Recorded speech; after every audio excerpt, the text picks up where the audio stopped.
All right, so we're with Bruce Brugmann of the San Francisco Bay Guardian. And Bruce, you're one of the publications that have spent a lot of time fighting for public power.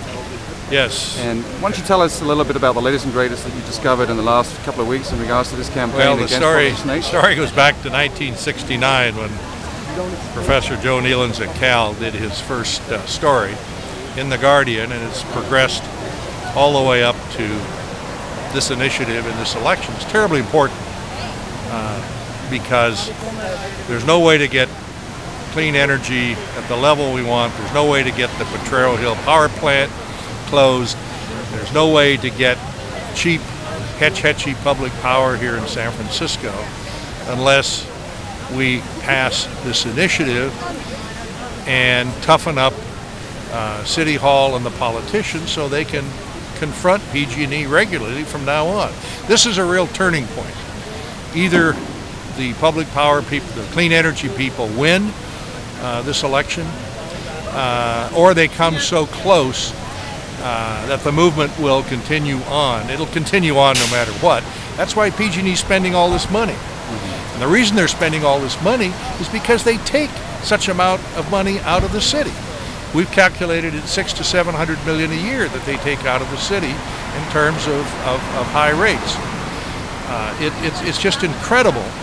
And the key fundamental point is that San Francisco is the only city in the United States of America that's required by federal law to have a public power system. And that's because of our damming Hetchy Valley to bring Hetchy power here and Hetchy water here. The power never got here because of PG&E. We're the only city required to have public power, yet we don't because of PG&E's muscle and money all through the years, and you're seeing it now, right now in this election. They're probably up to 8 or 9 million now. They'll probably be up to 15 million before this is over, and they will report that later in the election. It's an incredible amassing of power. And it's not only money power.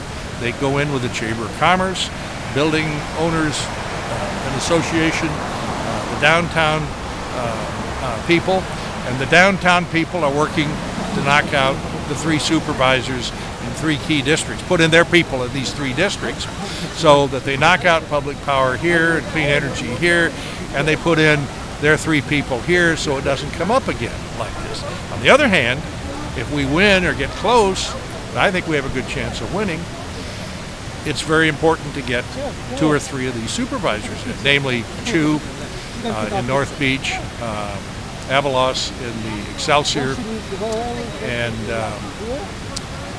what's the third? Eric Marr in the Richmond. And they're doing a very nasty campaign. It's about the dirtiest campaign that I can remember. It's almost like a John McCain type campaign. And they pretend like it's not orchestrated, but it obviously is. All the money's coming from the same companies. PG&E is in a leadership role, Chamber of Commerce in a leadership role. It's a classic San Francisco battle.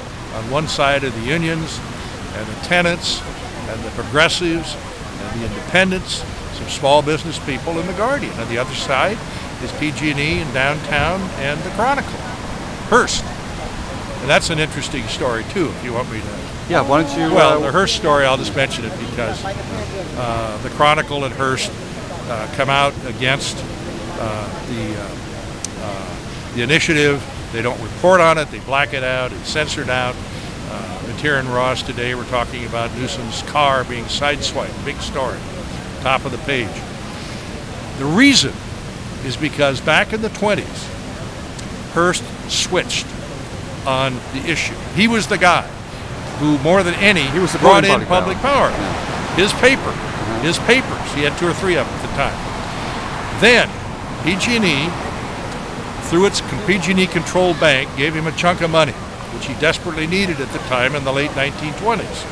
In return, he was to change his position, reverse his position, take away his support from Hetchy and support PG&E, and that's what he's done. How much money did he take to do that? We don't know, but we do have the evidence.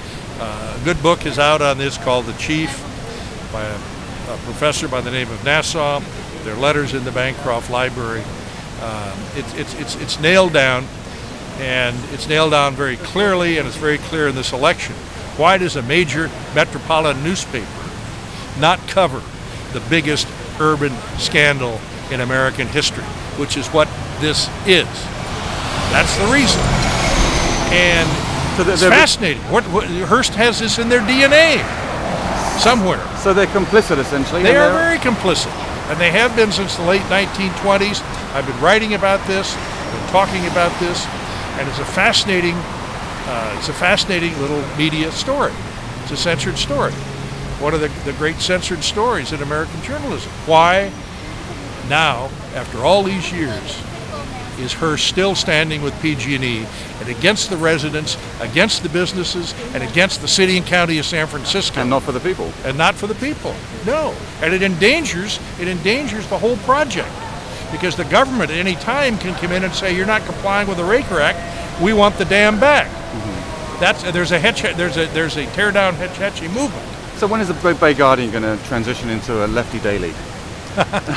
No, we're not going to do it. We'll put more and more online. We'll be a daily online paper. Because I think that's what San Francisco is really missing, is a lefty online. Somebody else will have to do that with a lot more money. How much money will it take? All we can do with the Guardian every week. How much money is it going to take? Oh, millions and millions and more every day, because of the market, because of the newspaper. Somebody would be absolutely suicidal to start a print deal. They could start a big online deal and do what you guys are doing, do what we're doing online. You know, the news now is out online. Young City Journal, Jan Fran, Bay Guardian.